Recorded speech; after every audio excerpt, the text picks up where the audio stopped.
নমস্কার, হর হর মহাদেব। নমস্কার। ভারতস্যম বার্তাতে সবাইকে স্বাগত জানিয়ে আজকে আমাদের প্রথম এপিসোড শুরু করছি।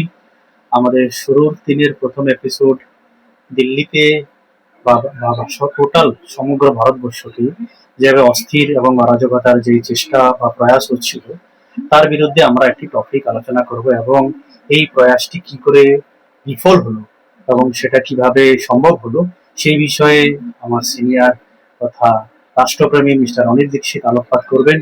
তিনটি পদ্ধতি কি চারটে পদ্ধতি উনি আজকে সেটাতে শেষ করবেন, সেটা ওনার উপরে ডিপেন্ড করে। চলো আলোচনাতে আসা যাক, শুরু করুন দাদা। নমস্কার। আপনার প্রশ্নটা হলো যে দিল্লিতে যা ঘটলো, আমার মনে হয় আপনি সিজেপির যে আন্দোলনটা আছে সেটাই ব্যাপারে একদম একদম আমি সেটাকেই ঠিক আছে, আমি ঠিকই তুলে ধরতে পেরেছি। দেখুন, দিল্লিতে যা হলো সিজেপির ঘটনাকর্মটা যদি আপনি দেখেন, এটাকে আমি যেটা অ্যানালাইজ করেছি সেটাকে আমি তিন ভাগে এটাকে আমি ডিভাইড করবো। আচ্ছা, ঠিক আছে। প্রথম হলো ফিউজ, তারপরে হলো কনফিউজ, আচ্ছা আর তারপর হলো ডিফিউজ। আচ্ছা মানে সরকার কি করে পুরো যে এদের আন্দোলনটা ছিল সেটাকে কিরকম করে ট্রিটমেন্ট করলো, কিরকম করে ট্রিট করলো, সেটাই তিনটে শব্দতে আমি ব্যাখ্যা আপনাকে দিতে পারবো। আচ্ছা সেটা ফিউজ, কনফিউজ এন্ড ডিফিউজ। আচ্ছা আপনি যদি লক্ষ্য করেন যে যখন প্রথমবার অভিজিৎ দীপকে আপনার ইউএস থেকে ভারতে এলেন, আর যন্তর মন্তরে উনি একটা আন্দোলন করার জন্য অনুমতিটা চাইলেন, আপনি দেখলেন যে সরকার খুবই সুইফটলি ওনাকে একটা পারমিশনটা দিয়ে দিল, আর সাথে করেই নিয়ে এলো যন্তর মন্তরে ওনাকে বসিয়ে দিল, ঠিক আছে ভাই আপনি আন্দোলনটা করুন। আমার মনে হয় এর থেকে ভালো প্রজাতন্ত্র সারা বিশ্বে নেই। গণতন্ত্র ব্যবস্থা, গণতন্ত্র যেটা অন্যান্য শ্রেণীরা বলে গণতন্ত্র বিপন্ন, অবশ্যই সেটা কিন্তু নয়, এটা ভুলভাল। একদম এটা ভুলভাল। কিছু লোকেদের ভেস্টেড ইন্টারেস্টেড একটা ন্যারেটিভ চালানোর চেষ্টা থাকে যাতে আমাদের দেশটা বদনাম হয়। ঠিক। কিন্তু আমাদের দেশে যা প্রজাতন্ত্র আছে, যা গণতন্ত্র আছে, হয়তো লোকেদের অসুবিধা হতেই পারে, কিন্তু সেই অসুবিধাতেও ওনাকে যদি অনুমতি দেওয়া হচ্ছে যে আপনি আপনার শব্দ, আপনার মানে কি এজেন্ডা বা আলোচনা রাখতে পারেন কোনো বিষয়ের প্রতি, এর থেকে ভালো ন্যারেটিভ, মানে এর থেকে ভালো ডেমোক্রেসি আর কোথায় আপনার দরকার।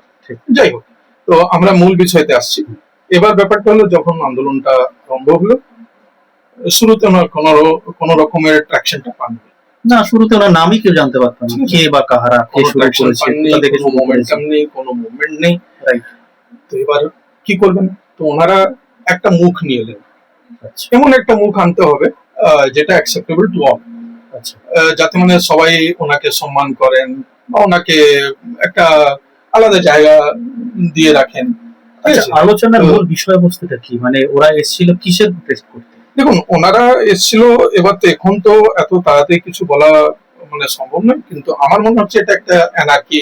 কৃষক আন্দোলন না নিট এক্সাম, যেটা পরবর্তীকালে যেটা রূপ নিল? দেখুন, সে নিট এক্সামের জায়গা অন্য কোনো বিষয়ও হতে পারত। যেরকম দিল্লিতে একবার নির্ভয়া কাণ্ড হয়েছিল, তারপরে যেমন কমনওয়েলথ গেমস হয়েছিল। তো এরা খুঁজছিল যে সরকারের তরফ থেকে কোনো একটা ভুল হয় তো সেটাকে তুলে ধরা। দেখুন, ছাত্রদের সাথে যা হলো, নিট এক্সামে যে পেপারটা লিক হলো, আমি সেটাকে প্রতিবাদ করি। আর সরকারকে আমাদেরও মানে কি বলবো, আমাদের তরফ থেকে কি বার্তা নিবেদন আছে যে আপনি মানে প্লিজ এটাকে আপনারা সামলান। বাচ্চাদের, ছাত্রদের, পড়ুয়াদের ভবিষ্যৎ নিয়ে খেলা আপনি করতে পারবেন না। ঠিক আছে। এবার আসছি মূল বিষয়তে, যেখানে যে মানে এরা কোনো মুখ পাচ্ছিলেন না, ওনারা একটা মুখ বেছে নিলেন। তাহলে কি বলতে পারেন একটা ষড়যন্ত্র, কনস্পিরেসি? দেখুন, সেটা নিয়ে আমি আলোচনা করতে চাইবো না এই মুহূর্তে। প্রত্যেক পলিটিক্যাল পার্টিকে, প্রত্যেক দলকে, প্রত্যেক গোষ্ঠীকে একটা অধিকার আমাদের সংবিধান দিয়েছে। ঠিক আছে, সে ষড়যন্ত্র আছে না মানে কি মুভমেন্ট আছে না এনার্কি আছে, সেটা তো সময় বলবে। ওরা বিভিন্ন আলোচনায় ওরা দেখছে, ওরা সিজেপি বলে, পার্টি বলে। হ্যাঁ, এটা কি পার্টি না? দেখুন, এবার ওরা তো একটা দল গঠন করেছে, একটা মানে কি একটা অর্গানাইজেশন গঠন করেছে, তার নাম ককরোচ জনতা পার্টি। তো আমি যে মূল বিষয়তে ছিলাম যে ফিউজ, কনফিউশন, কিভাবে এটা বন্ধ হলো, চলুন আমরা। তো এবার ব্যাপারটা হলো যে তো যেহেতু ওনারা একটা মুখ পাচ্ছিলেন না, ওনারা একটা মুখ বেছে নিলেন, সেটা ছিলেন mister Sonam Wangchuck. Lot of respect to him, definitely উনি ওনার ক্ষেত্রে অনেক কিছুই কাজ করেছেন। আপনার পছন্দ হতেও পারে, আপনার পছন্দ নাও হতে পারে, কিন্তু ওরা একটা ট্র্যাকশন দেওয়ার জন্য একটা মুখ ওনার দরকার ছিল, ওনারা সোনম ওয়াংচুককে নিয়ে এলেন। তো তো আপনি বলতে পারেন যে পুরো মুভমেন্টে ফিউজ ছিলেন সোনাম বাংচু। আচ্ছা, আপনি যদি ফিউজ দেখেন তাহলে মানে বিদ্যুৎ প্রবাহ এক জায়গা থেকে অন্য জায়গায় প্রবাহের জন্য ফিউজটাকে ব্যবহার করা হয়। তো যেহেতু ট্র্যাকশন পাচ্ছিল না মুভমেন্ট, ওনারা একটা ফিউজ নিয়ে এলেন যেটা হলেন সোনাম, মিস্টার সোনাম বাংচু। রাইট।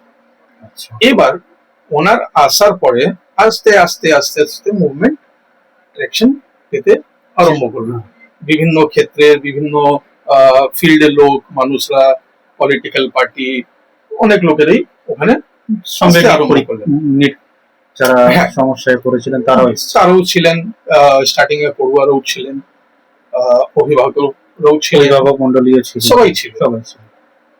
এবার কি হলো যে আপনি যদি লক্ষ্য করবেন যে যেখানেই খাবারটা আপনি ফ্রি পাবেন, আপনি দেখবেন হঠাৎ লোকেদের মানে কি ভিড় হতে আরম্ভ হয়ে যায়। এটা বিভিন্ন মন্দিরে আমরা ফলো করি প্রসাদ বিতরণের সময় বা লঙ্গর। অনেক জায়গায় আছে যেখানে আপনি ফ্রি খাবার, ফ্রি কিছু পাবেন, আপনি দেখবেন ওখানে ভিড়টা জুটে যায়। তো এবার যদি আপনি ডিকোড করেন যে ওখানে যে ধরনের মানে ক্রাউডটা গ্যাদার হতে আরম্ভ হলো, সেটাকে আমি বলবো যে একটা ক্রাউড ছিল যেটাকে ফ্রি লোডার বলতে পারি। আচ্ছা, এবার হিন্দিতে বলি ওটাকে মুফতখোর।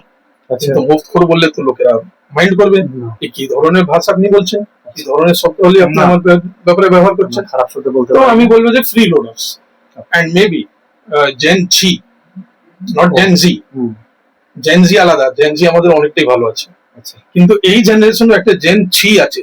দুটো তাহলে একটু ব্যাখ্যা করুন। জেন জি হলো যারা নেশন বিল্ডিং এ লেগে রয়েছে, তাদের বার্তাটা দেশকে গৌরবান্বিত করছে বিভিন্ন। তারা দেশকে রাজ্যের সামনে, দেশের সামনে বার্তা রাখতেও চায়। তারা ভালো কাজ করছে, বাইরে দেশেও যাচ্ছে, নিজের দেশেও কাজ করছে। তারা জেন জি, অ্যাবসলিউটলি তারা আমাদের কালচারকে ফলো করছে, এরকম দেশকে আমাদের follow করছে, কমনওয়েলথ গেম সবকিছুই থেকে আছে। শুরু করে সব বিষয়ে আমাদেরকে কিন্তু- গৌরবান্বিত করছে। কিন্তু হ্যাঁ। প্রত্যেক জেনারেশনের, প্রত্যেক সমাজে, প্রত্যেক জায়গায়, প্রত্যেক সোসাইটিতে কিছুটা নোংরা থাকে। আপনি যেরকম বলে অবর্জন, তো আমি বলবো জেন ছি। তো জেন ছি কে হলো যে মানে সোসাইটিতে কিছু নোংরা লোকেরা থাকে, প্রত্যেক সোসাইটিতে থাকে। এটা আপনি বলতে পারবেন না, না আমার সোসাইটিতে হ্যাঁ, কিছুটাই নোংরা। সাদা কালো পজিটিভ সে নেগেটিভ আপনি- সব জায়গাতেই থাকে। এক্স্যাক্টলি। হ্যাঁ। তো সেই জেন ছি, হুম। ঠিক আছে, ফ্রি লোডার্স, জেন ছি, তারপরে সরকারি ডাটা, সুবিধাবাদী লোক। হ্যাঁ সুবিধাবাদী লোক। সরকারের একটা ডাটা আছে যেখানে ওরা ক্লিয়ারলি বলেছে প্রায় 3,000 লোকেরা ক্রিমিনাল মাইন্ডেড হ্যাঁ, লোকেরা ছিল, criminal যাদের এবং উপরে বিভিন্ন- অনেক ধরনের কেস ছিল। হ্যাঁ, তাদের এগেইনস্টে কেস তারাও- ছিল, তারাও পক্সো ছিল। আন্দোলনে মামলা চলছে, তারাও এই আন্দোলনে এসেছে। এক্স্যাক্টলি। এবার দেখবেন যে আমাদের সমাজে কিছু কিছু লোকেরা থাকে যেটাকে ইংরেজিতে একটা শব্দ আছে, আমি বাংলায় সেই শব্দটা আমি পাচ্ছি না। সেই শব্দটা হলো ওয়োরিজম। ভয়োরিজম। ওয়োরিজমের মানেটা হলো যে যে জিনিসটা আমি করতে পারছি না, অন্যরা যদি করছে, হুম। সেটাকে দেখে তাতে একটা আনন্দ পাওয়া। আচ্ছা, যেটা উদাহরণ দিন। তো উদাহরণ হলো যে যেরকম মানে আপনি যদি দেখবেন অনেকে বেসিক্যালি পর্নোগ্রাফি থ্রাইভস অন ভয়েরিজম, আচ্ছা, আচ্ছা, আচ্ছা, যেটাকে ইংরেজিতে পিপিং টমও বলা হয়, আচ্ছা, বা যাদেরকে বলে মানে কি, দেখুন এটা একটা অনৈতিক, আচ্ছা, অনৈতিক কাজ। ঠিক আছে। তো সেই ধরনের ভয়েরিস্টিক ক্রাউডটাও ওখানে ছিল, যারা কি দেখতে চায় মানে কি বাচ্চা মেয়েরা যে ধরনের পরিধান ছিল, যে ধরনের কথাবার্তা, আন্দোলনের নামে তাদের যে ভালগারিজম বা তাদের যে এক্স্যাক্টলি, হ্যাঁ। to enjoy the vulgarism without getting involved into it, right, but to be part of that whole scenario is called kind of voyeurism. তো সে voyeuristic crowd ছিল। তো ফ্রি লোডার্স ছিল, জেন ছি ছিল, আপনার voyeuristic crowd ছিল, তারপরে ক্রিমিনাল মাইন্ডেড লোকেরা ছিল। তাহলে ওইটা আড়াল হয়ে গেল, আসল যে আন্দোলনটা সেটা আড়াল আস্তে হয়ে গেল। আস্তে সেটা বাড়তে আরম্ভ করলো। এবার এনাদের যে ফিউজটা ছিল, হুম। এই জিনিসটা দেখে ওনার মনে হলো যে আমার এখানে থাকা উচিত নয়, আচ্ছা, বা সরকারের মনে হলো যে ঠিক আছে এটা একটা জায়গায় চলে এসেছে যেখানে আমাদেরকে একবার আলোচনা করা উচিত। স্টেপ ইন করতে হবে। আলোচনা তো পরে হয়েছে, আচ্ছা, আচ্ছা, স্টেপ ইন করতে হবে। আচ্ছা, তো সরকার স্টেপ ইন করলো, ফিউজটাকে বের করে নিল, সোনম বাংচুকে হাসপাতালে নিয়ে গেল, তো যেই মুহূর্তে ফিউজটা বেরিয়েছে, এবার যে কোনো যন্ত্রে যদি আপনি ফিউজটা বের করে নেন, আপনি হঠাৎ দেখবেন সে কাজ করতে বন্ধ করে দিয়েছে। রাইট। সেটাই হলো আন্দোলনের সাথে। এবার যখন ফিউজটা বেরিয়ে গেল, এরা পুরোপুরি কনফিউজড হয়ে গেল। পুরো কনফিউজ হয়ে গেল। তো কনফিউজ যখন হয়েছে, আপনি দেখবেন যেটাকে ইংরেজিতে একটা বলা হয় হেডলেস চিকেন। আচ্ছা। মানে আপনি একটা চিকেন, মানে একটা মুরগাটাকে যদি আপনি মাথাটা কেটে দেন, কিন্তু ও তাহলে, জীবিত আছে, হ্যাঁ। আপনি দেখবেন ও চারিদিকে দৌড়চ্ছে, কিন্তু ও জানে না দিশাটা কোন দিকে আছে। দিশে হারা, যেটাকে বলা হয় দিশে হারা। মৃত্যুমুখী যখন ছটফটায়, ঠিক আছে, তখন এই অবস্থাটা হয়। তো দিশে হারা, পুরো মোমেন্টটা দিশে হারা হয়ে গেল, কনফিউজ হয়ে গেল। এই কনফিউশনে সরকার দেখলো এটাই ঠিক সময় আছে ওদের সাথে বার্তা করা, আলোচনা করা। সরকারের তরফ থেকে প্রপোজাল গেল, ভাই আমরা বার্তা করতে রাজি আছি। এদের মূল ডিমান্ড ছিল যে এডুকেশন মিনিস্টারকে রিজাইন করতে। সরকারও রেডি ছিল, ঠিক আছে ধর্মেন্দ্র প্রধান রিজাইন করবে। হ্যাঁ, এরা ওনাদের সাথে বার্তা করতে চলে গেলেন। লাঠি খেলো কারা? বাচ্চারা। লিডাররা কি করলো? একটা তো ফিউজ বেরিয়ে গেল, একটা লিডার ট্রাকের উপরে উঠে গেল, আরেকজনকে দেখা গেল সে দুজন মানে শপিং মলে গিয়ে সেদিন কাটালো। সেটা বলছি, দুজন গিয়ে মানে কি নেতাদের সাথে, মন্ত্রীদের সাথে আলোচনায় বসে গেলেন। নিজেদের মার খাচ্ছে, মার খাচ্ছে ফলোয়ার্স। আর সরকার এত ভালো করে পুরো আন্দোলনটাকে হ্যান্ডেল করলো যে এত বড় আন্দোলন একটা ফ্যাটাল ইনসিডেন্ট হয়নি। ঠিক আছে, তো পুরো মুভমেন্টটা হয়ে গেল কনফিউজ।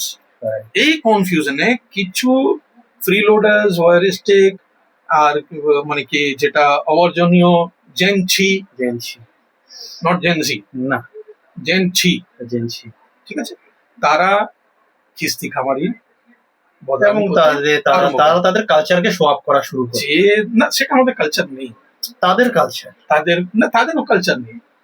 তারা মানে কি they don't belong to a civil society, right. ঠিক আছে, তো যে সিভিল সোসাইটিকে যে বিলং করছে না, তার কালচার কি করে হতে পারে?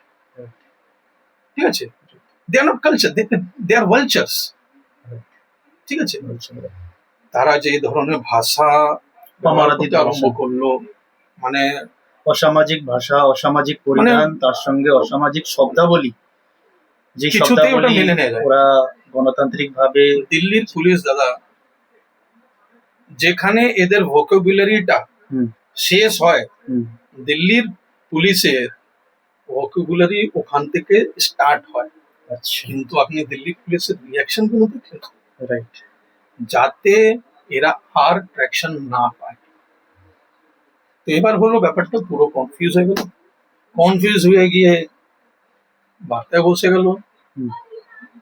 যেই ধর্মেন্দ্র প্রধানের রেজিগনেশনটা হলো, এরা হোটেলে গিয়ে নাচতে গাইতে বা নিজেদের কালচারে এরকম করে স্টেপ নিচ্ছেন। বিভিন্ন রকম একজনের কথা বলছেন, ওনার নাম কি সামথিং বিজেতা নাচ ভাইয়া। আচ্ছা, বিজেতা দাহিয়া, যে ধরনের উনি নাচ করেন, আমার তো মনে হলো বিজেতা নাচ ভাইয়া। Bijeta please do not mind it, take it with sarcasm, এটা আমি বাঁচতে দিতে চাই। ঠিক আছে, এনিওয়েজ, তো এবার যখন পুরো কনফিউশন হয়ে গেল, এরা গিয়ে ডান্স স্টার্ট করে দিল। মনে হলো এরা খুব বড় জিতে গেল, ওয়ার্ল্ড কাপ জিতে গেলে যেরকম একটা প্লেজার ধ্বস্ত হয়ে গেল। তখন সরকার 48 ঘন্টার ভিতরে এটাকে পুরোপুরি ডিফিউজ করে দিল। কোনো আন্দোলন, এত বড় আন্দোলন হতে যাচ্ছে, পুরো ভারতবর্ষটাকে বদলে দেবে, শিক্ষা প্রণালীটা পুরো চেঞ্জ করে দেবে, সে 48 ঘন্টায়। হ্যাঁ, এবং তার সঙ্গে এটাও তো উঠছিল আজাদি আজাদি, বিভিন্ন ধরনের আজাদি, যেই স্লোগান গুলো আগে আমরা বিভিন্ন ধরনের দেশকে টুকরো টুকরো করার যে slogan, that itself proves there was anti social elements, সেটা নিয়ে যদি আলোকপাত করেন, এটার বিষয়টা এটা কি ছাত্র আন্দোলনের পর? দেখুন, সুবিধাবাদী তো অনেক হয়। হ্যাঁ, আপনার সোসাইটিতে কি ক্রিমিনাল নেই? অবশ্যই আছে। আপনি কি বলতেন আপনার কান্ট্রি, আমাদের দেশ যেতে ফুল প্রুফ হয়ে গেছে, কোনো টেররিস্ট অ্যাক্টিভিটি আর হবে না? তো দিস ইজ এ ইকোসিস্টেম। আবার এই ইকোসিস্টেমে কিছু আমি ওদের নামও নিতে চাই না, লেফটিস্ট, আচ্ছা, তো তারা এটাকে খুব, তারপরে কিছু মানে কি বলিউডের মানে বলিউডের লোকেরা এটাতে মানে কি যারা সিলেক্টিভ, যারা Selective. দেশের বহু রকম বিপদ আপদ তো বা যাই হোক। দেশের কোন রকম ওই তো ব্যবস্থাতে পুরো তারা একটা ব্যাপারটা কমেন্ট হলো- পর্যন্ত পাস করে না, হ্যাঁ তারা পর্যন্ত এখানে নেমে পড়েছে। That is called wokism. আচ্ছা, ওকিজম ওক কালচারের ওকে ইআইএসএম, মানে আপনার কোনো বিষয়ে তো কোনো জ্ঞান নেই, কিন্তু তাতে জ্ঞান দিতে আপনি আরম্ভ করে দিলেন, চলে এলেন। ঠিক আছে, তো যাই হোক, সেটা অন্য একটা বিষয়, কোনো একদিন সেটা নিয়ে আমরা তুলে ধরবো, তার উপরে কথা হলো। তো পুরো ব্যাপারটা হলো, it was simply fuse, take the fuse out, get the organisers confused, they got confused, আর তারপরে পুরো ম্যাটারটাকে ডিফিউজ করে দাও। এটা আমার বিশ্লেষণ আছে, আপনার না, পছন্দ ঠিকই হতেও আছে। পারে, নাও হতে পারে। ওকে, আমরা আলোচনা এখানেই রাখলাম।